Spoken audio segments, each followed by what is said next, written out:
بسم اللہ الرحمن الرحیم وَلَقَدْ آتَيْنَا دَاوُودَ وَسُلَيْمَانَ عِلْمًا وَقَالَ الْحَمْدُ لِلَّهِ الَّذِي فَضَّلَنَا عَلَى كَثِيرٍ مِّنْ عِبَادِهِ الْمُؤْمِنِينَ وَوَارِثَ سُلَيْمَانُ دَاوُود صدق اللہ العظیم۔ ناظرین کرام، آج ہم قصص الانبیاء کے پروگرام میں حضرت سلیمان علیہ السلام کا ذکر کریں گے۔ حضرت سلیمان علیہ السلام وہ دوسرے نبی ہیں جن کو اللہ تعالیٰ نے حکمران بھی بنایا، جن کو اللہ تعالیٰ نے باطنی طور پر فضیلت دینے کے ساتھ ساتھ ظاہری طور پر بھی فضیلت سے نوازا۔ یعنی اللہ تعالیٰ نے حضرت داؤد علیہ السلام کے بعد ان کے بیٹے حضرت سلیمان علیہ السلام کو نبی بنانے کے ساتھ ساتھ بادشاہ بھی بنایا۔ ناظرین کرام، کبھی مت بھولیے گا کہ کوئی فرد، کوئی خاندان، کوئی قبیلہ، کوئی ملک علم کے بغیر عظمت کے راستوں پر چل سکتا ہے۔ حضرت آدم علیہ السلام کو بھی مسجود ملائکہ اس وقت بنایا گیا کہ جب آپ کی علمی برتری اور تفوق ملائکہ پر ثابت ہوئی۔ ملائکہ کے ہر سوال کا جواب حضرت آدم نے دیا، اور ملائکہ حضرت آدم کے سوالوں کا جواب نہ دے سکے تو اس کے بعد رب نے کہا اسجدوا لآدم، آدم کو سجدہ کرو۔ اور حضرت سلیمان، حضرت داؤد علیہ السلام کا ذکر کرتے ہوئے بھی رب العالمین نے ارشاد فرمایا کہ ہم نے انہیں علم عطا فرمایا۔ علم بنیاد ہوتی ہے، اساس ہوتی ہے ہر عظمت کی، ہر فضیلت کی، ہر شان کی، ہر کمال کی، خواہ وہ علم وہبی ہو یا علم کسبی ہو۔ تو جب ان کو اللہ نے علم عطا فرمایا تو انہوں نے کیا فرمایا؟ وقالا، ان دونوں نے کہا الحمدللہ الذی، کہ تمام تعریفیں اس اللہ کے لیے ہیں جس نے ہمیں فضیلت دی علی کثیر من عبادہ المؤمنین، اپنے مومن بندوں پر۔ اللہ نے علم کی بات کی، انہوں نے شکر ادا کیا کہ اللہ تو نے ہمیں فضیلت دی۔ کیا مطلب؟ کہ فضیلت علم کی بنیاد پر ہوتی ہے، عظمت علم کی بنیاد پر ہوتی ہے، سطوت و شان و شوکت علم، تحقیق اور تسخیر کی بنیاد پر ہوتی ہے۔ کبھی مت بھولیے کہ علم سے منہ موڑ کے، تحقیق اور جستجو کو چھوڑ کے، تسخیر کائنات کے عمل کو ترک کر کے آپ آگے آ جائیں گے، ترقی کر جائیں گے، عزت اور عظمت پا جائیں گے، یہ نہیں ہو سکتا۔ اس لیے کہ رب کا قانون یہ ہے کہ فضیلت، عظمت اسے ملتی ہے جو علم، آگہی، تسخیر اور تحقیق کے راستے پر چلتا ہے۔ آگے قرآن پاک میں اللہ تعالیٰ نے ارشاد فرمایا وَوَارِثَ سُلَيْمَانُ دَاوُودَ، کہ ہم نے سلیمان علیہ السلام کو داؤد علیہ السلام کا وارث بنایا۔ وقال یا ایھا الناس علمنا منطق الطیر وأوتینا من کل شیء ان ھذا لہو الفضل المبین۔ داؤد علیہ السلام نے اعلان فرمایا کہ لوگو، رب نے مجھے پرندوں کی بولیاں سکھائی ہیں، میں پرندوں کی بولیاں سمجھتا ہوں، پرندوں کی باتیں میں سمجھتا ہوں، اور صرف یہی کمال مجھے اللہ نے نہیں دیا وَأُوتِينَا مِن كُلِّ شَيْءٍ، کیونکہ میں نبی بھی ہوں تو بسبب نبوت اللہ نے مجھے ہر کمال، ہر فضل عطا فرمایا ہے۔ جو نبی نہیں ہوتا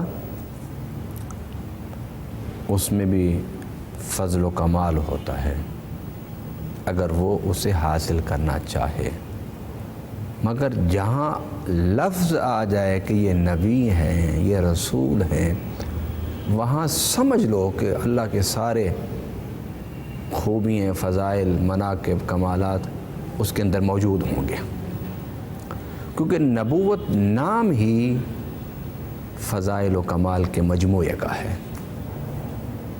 نبی بھی کہے انسان اور پھر عیب بھی تلاش کرے، نبی بھی کہے انسان پھر اس میں نقص تلاش کرے، ایسا نہیں ہو سکتا۔ نبوت نام ہی فضل و کمال کا ہے، حسن و جمال کا ہے، عظمت و شان کا ہے۔ حضرت سلیمان علیہ السلام کے حوالے سے یہ بات بڑی مشہور ہے کہ اللہ تعالیٰ نے جن و انس کو آپ کے تابع کر دیا تھا، چرند اور پرند کو آپ کے تابع کر دیا تھا، ہواؤں کو آپ کے تابع کر دیا تھا۔ یعنی حضرت سلیمان علیہ السلام کو علم بھی تھا، اور علم کے ساتھ ساتھ اللہ نے آپ کو تسخیر کائنات کا کمال بھی عطا فرمایا ہوا تھا۔ اور قرآن کہتا ہے اس تسخیر کائنات کے حوالے سے بات کرتے ہوئے کہ آپ تخت پر بیٹھے ہوئے جا رہے ہیں تو آپ ہنسے، تو جب آپ ہنسیں تو پوچھا گیا کہ آپ کس بات پر آپ مسکرا رہے ہیں؟ اس تخت پر تو سناٹا چھایا ہوا ہے، کوئی گفتگو نہیں ہو رہی۔ اب ہزاروں فٹ کی بلندی پر تشریف لے جا رہے تھے،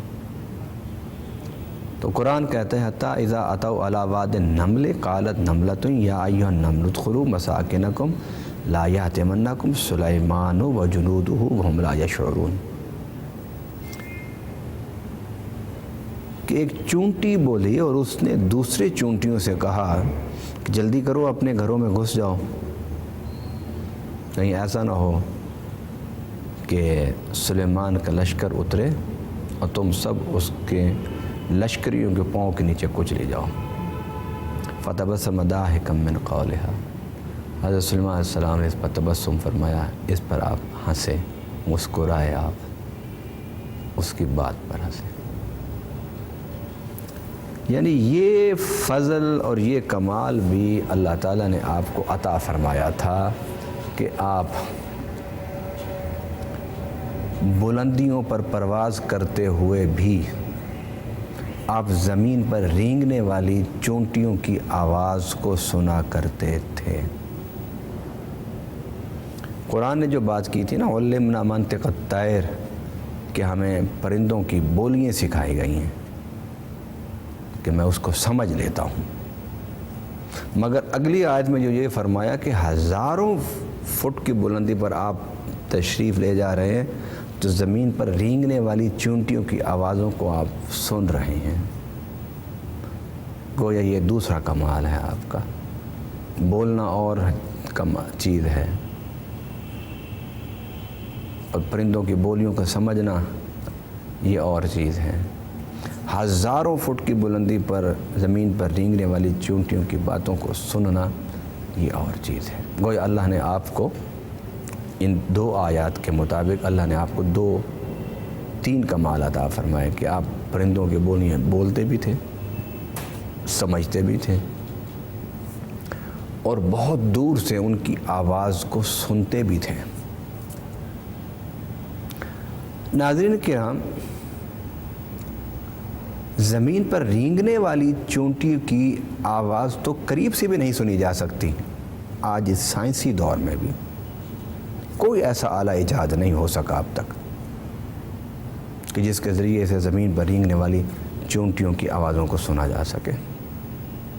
عظمت تو دیکھیے اس علم کی کہ جو علم اللہ تعالیٰ نے حضرت داؤد حضرت سلیمان کو عطا فرمایا تھا، کہ آج انسان بڑا نازاں ہے اپنی تحقیقات پر، تسخیر پر، سائنس پر، ٹیکنالوجی پر، کہ ہم نے اتنی ترقی کر لی ہے، مگر وہ ترقی دور نبوت حضرت سلیمان علیہ السلام کے سامنے ماند پڑ گئی۔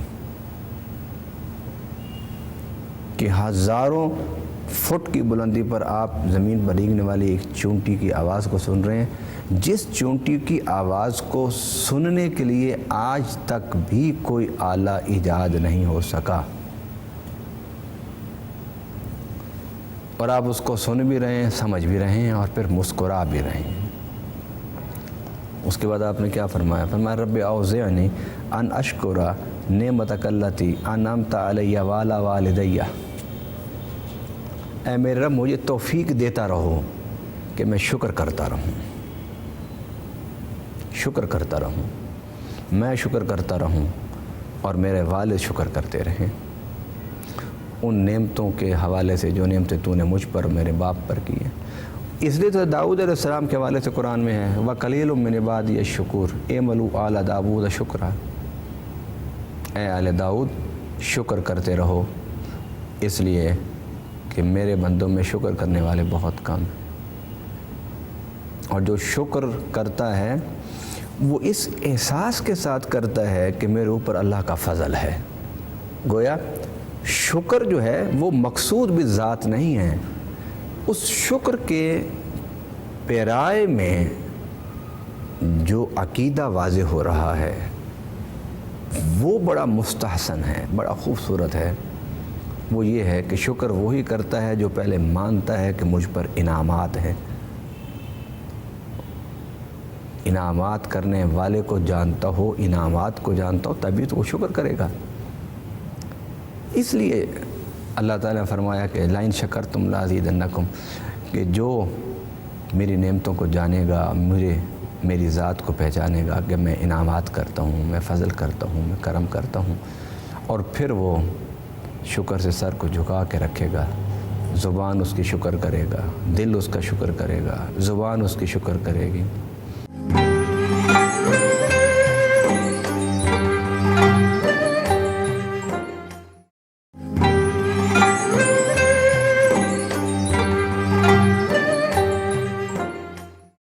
تو فرمایا جب وہ شکر کرے گا تو ہم اس کی نعمتوں میں اضافہ فرماتے جائیں گے۔ حضرت داؤد علیہ السلام کے فرزند اور آپ کے جانشین، آپ کے خلیفہ حضرت سلیمان علیہ السلام نے یہ لفظ استعمال کر کے بتا دیا کہ نبوت و رسالت جیسے منصب پر بیٹھنے والوں کو دیکھو کہ وہ اللہ کے کتنے قریب ہو کر بھی رب کے کتنے شکر گزار ہوتے ہیں۔ شکر ہی تو رب کے قربت کا راستہ کھولتا ہے، شکر ہی رب کی رضا کا راستہ کھولتا ہے، شکر سے ہی رب کی نعمتیں ملتی ہیں، شکر سے ہی انسان کو عظمتیں ملتی ہیں۔ اور پھر شکر کس کا کرنا ہے؟ اللہ کا کرو۔ اللہ کے بعد انسانوں میں جو آپ پر احسان کرتے ہیں ان کا کرو۔ قرآن پاک میں اللہ تعالیٰ نے حضرت لقمان علیہ السلام کے حوالے سے جو انہوں نے اپنے بیٹے کو نصیحت کی تھی وہ یہی کی تھی کہ بیٹا شکر کا راستہ نہ چھوڑنا، جو شکر کا راستہ چھوڑ دیتے ہیں وہ کبھی بھی فضیلتوں کے مقام پر نہیں بیٹھ سکتے۔ شکر کوئی بھی کرے اللہ اس کو عطا فرمائے گا، خواہ وہ کلمہ پڑھنے والا ہو، مسلمان کہلانے والا ہو یا غیر مسلم ہو۔ کچھ اصول اور ضوابط اللہ تعالیٰ نے عام رکھے ہیں، ان میں سے ایک شکر گزاری ہے۔ جو بھی شکر گزاری کرے گا اس پر اللہ کا انعامات ہوں گے۔ قرآن پاک میں بھی اللہ تعالیٰ نے جا بجا فرمایا ہے کہ اللہ کا شکر کرو، اللہ کا شکر کرو، اس کی نعمتوں کا شکر کرو۔ لَئِن شَكَرْتُمْ لَأَزِيدَنَّكُمْ لَئِن شَكَرْتُمْ لَأَزِيدَنَّكُمْ، تم شکر کرتے جاؤ میں تمہاری نعمتوں کو بڑھاتا جاؤں گا۔ اور فرمایا کہ جو ناشکری کرتا ہے وہ تنگ دستی میں آ جاتا ہے، جو ناشکری کرتا ہے وہ پریشانیوں میں آ جاتا ہے، مصیبتوں میں آ جاتا ہے۔ جو ناشکری کرتا ہے وہ اللہ کی رحمتوں سے، عنایات سے محروم ہو جاتا ہے۔ میرے آقا صلی اللہ علیہ وسلم نے فرمایا من لم یشکر الناس لم یشکر اللہ، کہ جو بندوں کا شکر ادا نہیں کرتا وہ اللہ کا شکر گزار کیسے ہو سکتا ہے؟ رب العالمین نے ماں باپ کو رب کہا ہے نا، کما ربیانی صغیرہ، کہ میں جب چھوٹا تھا تو یہ مجھے پالتے تھے، ربیانی مجھے پالتے تھے۔ تو ماں باپ کا شکر کرو، استاد کا شکر کرو، جو تمہیں نیکی، سچائی، بھلائی کا راستہ دکھائے اس کا شکر کرو، جو تم پر چھوٹی یا بڑی مہربانی کرے اس کا شکر کرو۔ شکر کرو، اگر شکر نہیں کرو گے تو زندگی میں عظمت کے راستوں پر نہیں چل پاؤ گے۔ اللہ کو وہ بندہ بہت ناپسند ہے کہ جو ناشکرا ہوتا ہے۔ میں اس حقیقت کو سمجھانے کے لیے ایک حدیث آپ کے سامنے رکھنا چاہتا ہوں، اور حدیث یہ کہ حضور صلی اللہ علیہ وسلم نے ایک موقع پر فرمایا کہ جہنم میں عورتیں ہوں گی۔ تو حضور صلی اللہ علیہ وسلم سے پوچھا گیا کہ ان کے جہنم میں ہونے کی کیا وجہ؟ فرمایا یہ کہ جو جہنم میں عورتیں ہوں گی ان میں سے اکثر اس لیے جہنم میں جائیں گی کہ وہ ناشکری ہوں گی۔ آج بھی جو بیگمات، جو خواتین خانہ اللہ کا بھی شکر کریں اور اپنے گھر میں اپنے ماں باپ کا، اپنے ساس سسر کا، اپنے خامد کی بھی شکر گزار رہیں، ان کی زندگی جنت ہے۔ اور جو ناشکری مزاج رکھنے والے لوگ ہوتے ہیں ان کے گھروں میں سکون نہیں ہوتا، اطمینان نہیں ہوتا، پرسکون نہیں ہوتے ان کے گھر۔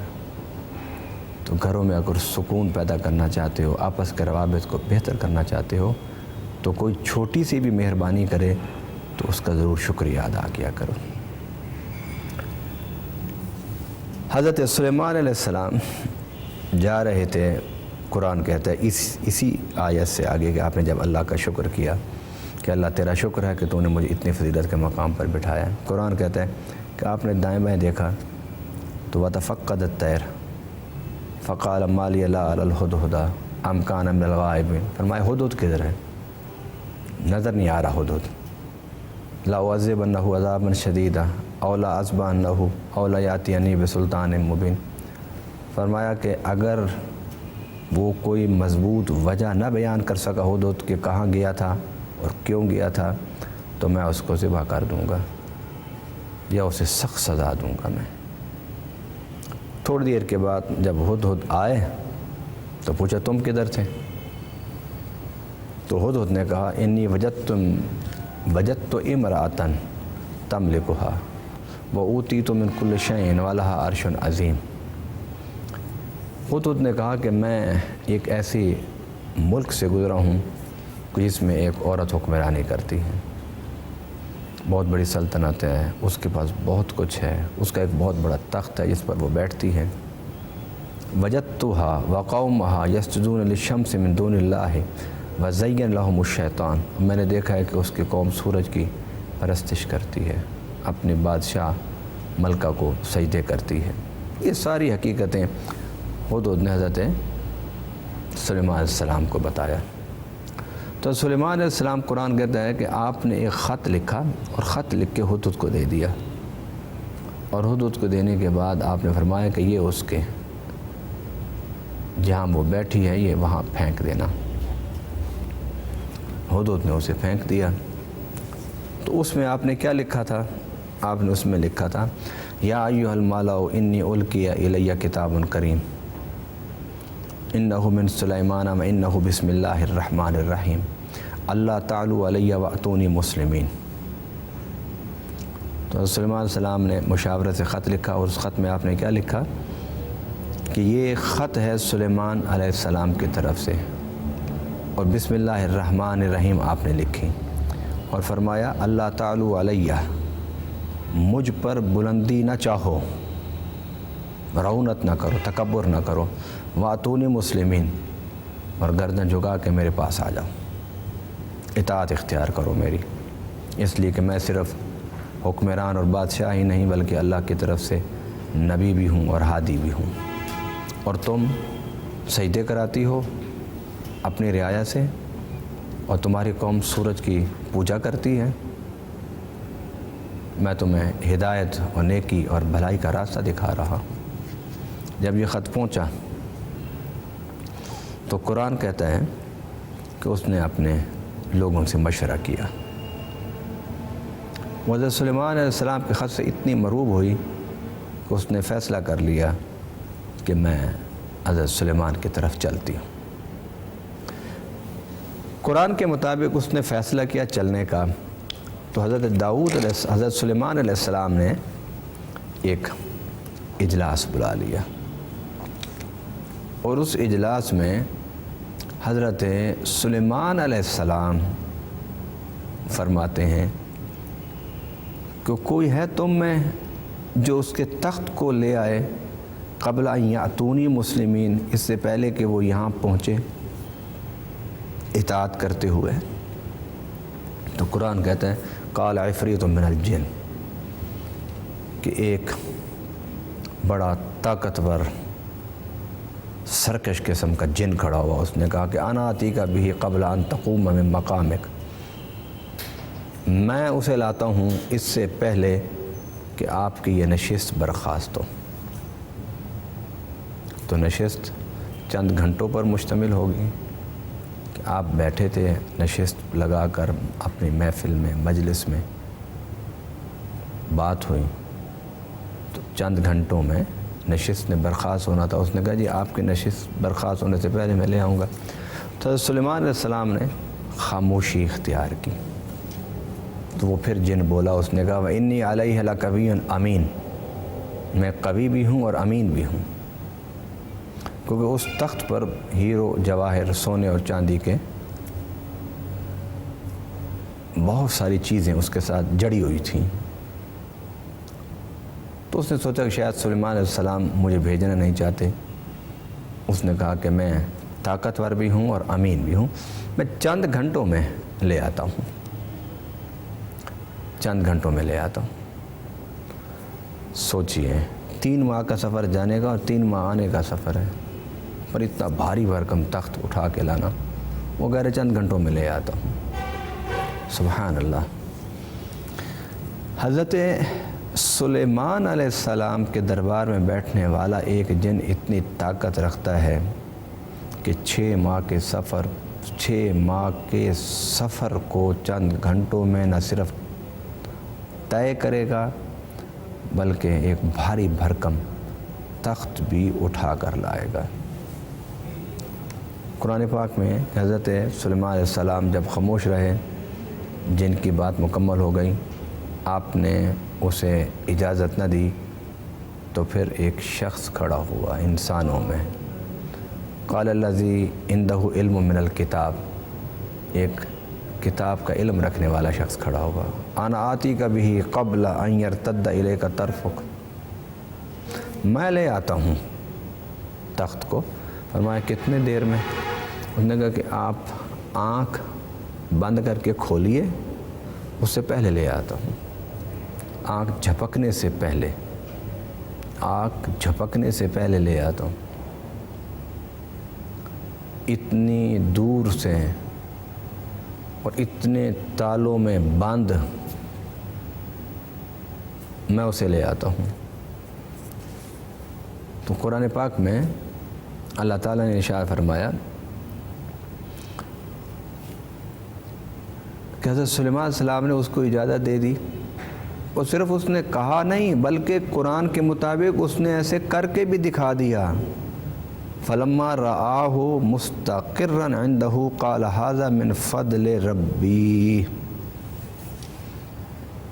بس آنکھ جھپکتے ہی تخت سامنے آ گیا، اور حضرت سلیمان علیہ السلام نے پھر فرمایا هذا من فضل ربی، یہ میرے رب کا فضل ہے، یہ میرے رب کا کرم ہے، یہ میرے رب کی عنایت ہے۔ یہ بھی شکر ہے۔ کس طرح؟ صرف زبان سے شکر اللہ کہہ دینا شکر نہیں ہوتا۔ شکر کا جو کانسیپٹ ہے، تصور ہے، مفہوم ہے، معنی ہے، وہ یہ ہے کہ انسان اپنے ہر کمال کو اللہ کی طرف منسوب کر دے اور کہے میں تو کچھ بھی نہیں، جی آپ عالم ہیں، آپ فاضل ہیں، آپ علم والے ہیں، آپ پیسے والے ہیں، آپ دولت والے ہیں، آپ اقتدار والے ہیں، کہنے والے کہہ رہے ہیں، لیکن آپ سب کی بات سن کے کہہ دیں کہ میں تو ایک بڑا عاجز اور حقیر اور فقیر سا انسان ہوں. جو کچھ تمہیں میرے اوپر نظر آتا ہے فضیلت کے بعد، عظمت کے بعد، شان کے بعد، یہ سب میرے رب کا کرم ہے. یہ ہے شکر، یہ شکر ہے کہ آپ اپنا سب کچھ اللہ کی طرف منسوب کر دیں اور کہیں کہ میرا اس میں کوئی کمال اور میرا کوئی اس میں فضل، میرا کوئی اس میں عظمت نہیں. یہ تو اس دینے والے کی شان ہے کہ اس نے مجھے اس قدر نوازا ہوا ہے.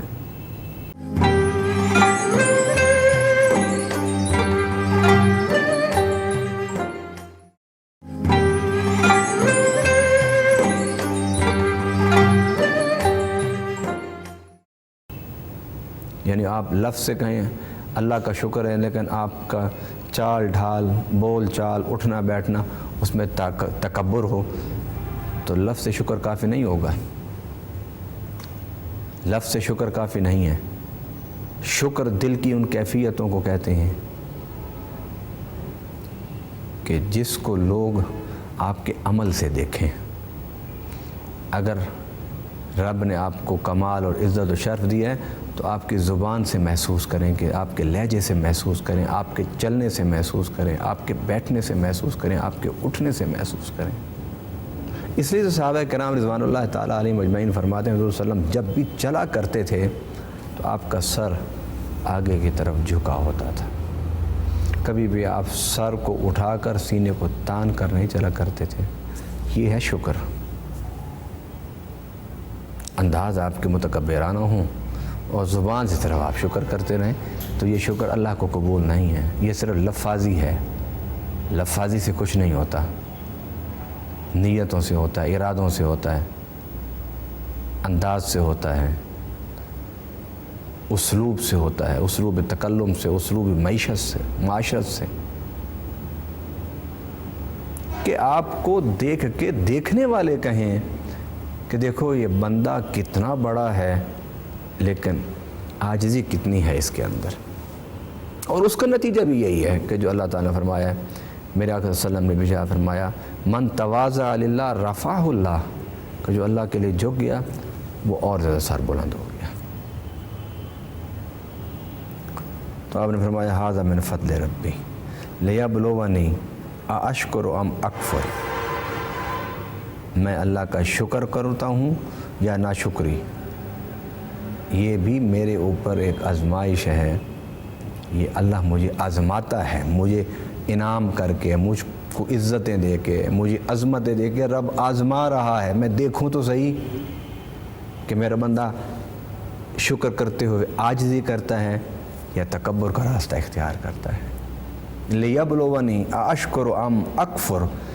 میرا رب مجھے آزمائش میں ڈال رہا ہے اتنا انعام فرما کر. اس لیے فرماتے ہیں نا کہ اللہ کی اگر نعمتیں ملتی ہیں تو یہ بھی آزمائش ہے کہ آپ ان نعمتوں کو استعمال کیسے کرتے ہیں، آپ ان نعمتوں کو دوسروں کو دیتے ہیں یا نہیں دیتے ہیں، بخل کرتے ہیں یا سخاوت کرتے ہیں، آپ شکر گزاری کرتے ہیں یا ناشکری کرتے ہیں. حضرت سلیمان علیہ السلام فرمایا من شاکر فانما یشکر لنفسہ. جو شکر کرتا ہے وہ اپنے فائدے کے لیے شکر کرتا ہے، اللہ کا کوئی فائدہ نہیں ہے. اگر ہم عاجزی اختیار کریں گے، شکر کریں گے تو اللہ کا کوئی فائدہ نہیں ہے، اپنا فائدہ ہے. ومن کافر، اور اگر ہم ناشکری کرتے ہیں اللہ کا کوئی نقصان نہیں ہے. فإن ربی فإن ربی غنی کریم. بے شک میرا رب تو غنی بھی ہے، کریم بھی ہے. کرتے رہو ناشکری، اللہ کو کیا فرق پڑتا ہے؟ اللہ کو کوئی فرق نہیں پڑتا. تمہاری ناشکری کرنے سے، احسان فراموشی سے رب کو کوئی نقصان نہیں. فرمایا اس میں نقصان تمہارا اپنا ہے. کیا ہوگا کہ نعمتوں کے دروازے بند ہو جائیں گے، فضل و کرم کے دروازے بند ہو جائیں گے، عنایات کے دروازے بند ہو جائیں گے ناشکری کرنے سے. اللہ اکبر. اب حضرت سلیمان علیہ السلام نے وہ تخت کیوں منگوایا؟ وہ اس لیے کہ آپ اسے فرما چکے تھے کہ میں اللہ کا نبی ہوں، ہادی ہوں، راہ ہدایت دینے والا ہوں. تو حضرت سلیمان علیہ السلام نے اس تخت کو بلایا اور تاکہ وہ یہاں آئے تو آ کر جب دیکھے تو اس کے سامنے میرا ایک معجزہ آ جائے، اور یہ تخت پر اس کی جب نظر پڑے تو یہ تخت اس کی ہدایت کے لیے سبب بن جائے، تاکہ وہ شرک چھوڑ دیں، بت پرستی چھوڑ دیں، سورج پرستی چھوڑ دیں، لوگوں کو سجدے کرانا چھوڑ دیں۔ یہ آپ نے اپنی شان و شوکت دکھانے کے لیے یہ تخت نہیں منگوایا تھا کہ بڑا تخت ہوگا میں اس پر بیٹھوں گا۔ حضرت سلیمان علیہ السلام کو اپنی شان و شوکت دکھانے کے لیے بڑے تختوں کی ضرورت نہیں تھی، اللہ نے آپ کو بڑی شانیں عطا فرمائی ہوئی تھی۔ اس تخت کو بلانے کا مقصد یہ تھا کہ وہ بعد میں پہنچے گی، یہ تخت پہلے یہاں ہوگا، وہ سوچے گی کہ میں نے تو تخت 7 تالوں میں رکھے تھے، 7 دربان میں نے کھڑے کیے تھے، کیسے وہ بندہ بچ کے دربانوں سے اندر گیا ہوگا، کیسے اس نے تالے کھولے ہوں گے، کس طرح اس نے اس تخت کو اندر سے اٹھایا ہوگا، پھر اٹھا کے کتنے لوگ لائے ہوں گے۔ پھر گھوڑوں پر بیٹھ کے سفر کرنا تیز ہوتا ہے، اونٹوں پر سفر آہستہ ہوتا ہے، تو یہ جو تخت کے ساتھ سفر تھا یہ گھوڑوں پر تو نہیں ہو سکتا تھا، یہ تو اونٹ پر ہوا ہوگا، تو اونٹ گھوڑے کی رفتار کا مقابلہ نہیں کر سکتے، تو کیسے تخت پہلے پہنچ گیا؟ وہ سوچے گی، جستجو کرے گی، اللہ اسی سوچنے میں، اسی جستجو میں اس کے لیے ہدایت کے راستے کھول دے گا کہ اس کے لیے سمجھنا آسان ہو جائے گا کہ داؤد کا یہ فرزند سلیمان علیہ السلام یہ نبوت اور رسالت کے منصب پر فائز ہیں، یہ صرف بادشاہ ہی نہیں، حکمران ہی نہیں، بلکہ اللہ کے نبی بھی ہیں۔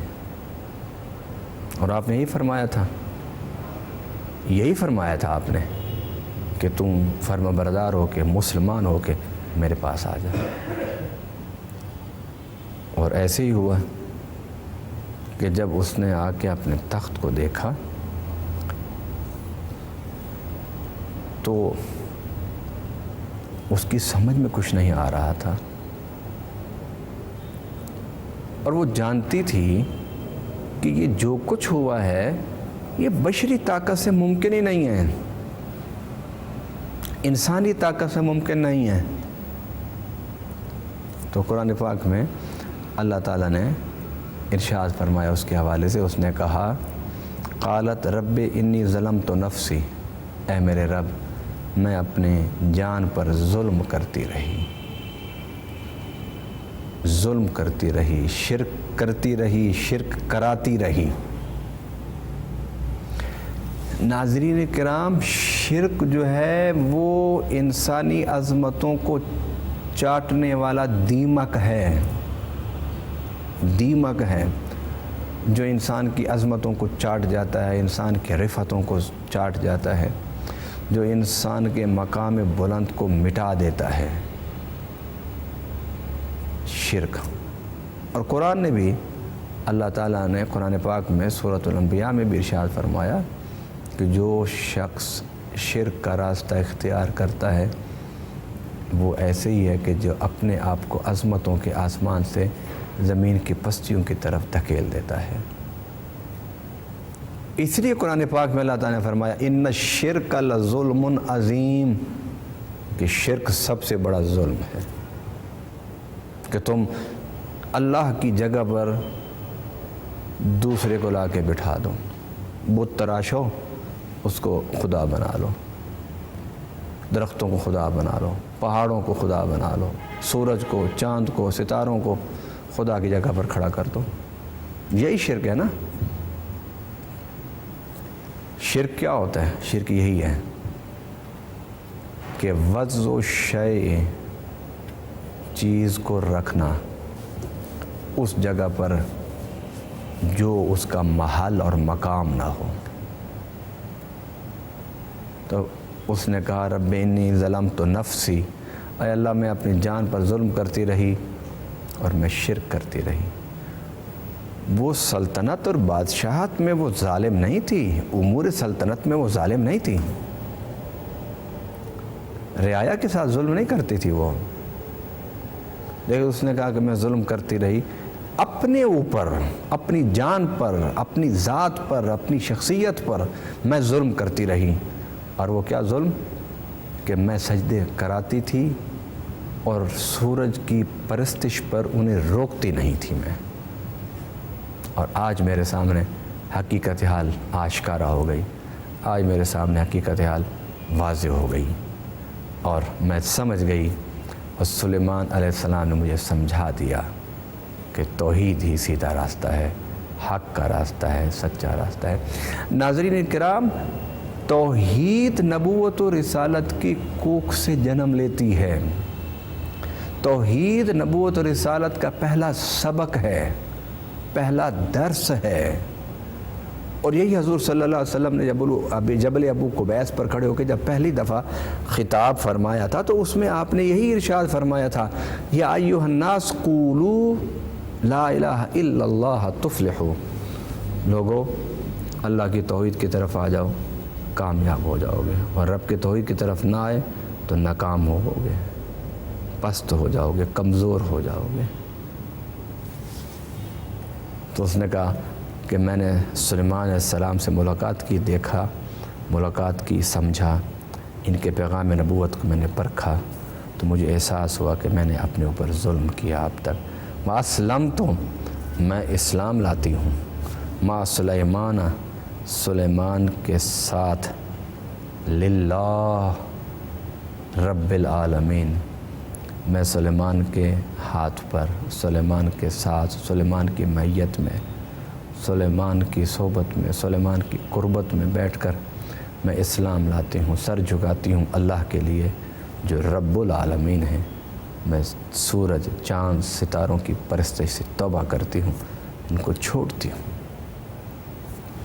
ناظرین کرام، آپ جس بھی مقام پر بیٹھے ہیں آپ کو چاہیے کہ کم سے کم اپنے رب کی دعوت توحید کو مت بھولیے، اس لیے کہ یہ دعوت توحید نبوت و رسالت کے مقاصد میں سے ایک سب سے بڑا مقصد ہے. اور باقی سارے مقصد ہم اس وقت پورے کر سکتے ہیں کہ جب ہم پہلے شاہراہ توحید پر آئیں گے.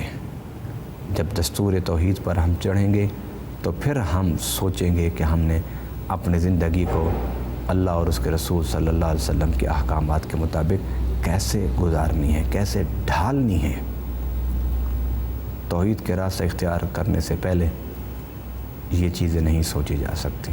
یہ چیزیں سوچنے کے لیے ضروری ہے کہ آپ پہلے توحید کے دروازے سے اسلام کے اندر داخل ہوں، اللہ کی وحدت کا اعلان کریں اور رسول اللہ صلی اللہ علیہ وسلم کی نبوت کا اقرار کریں.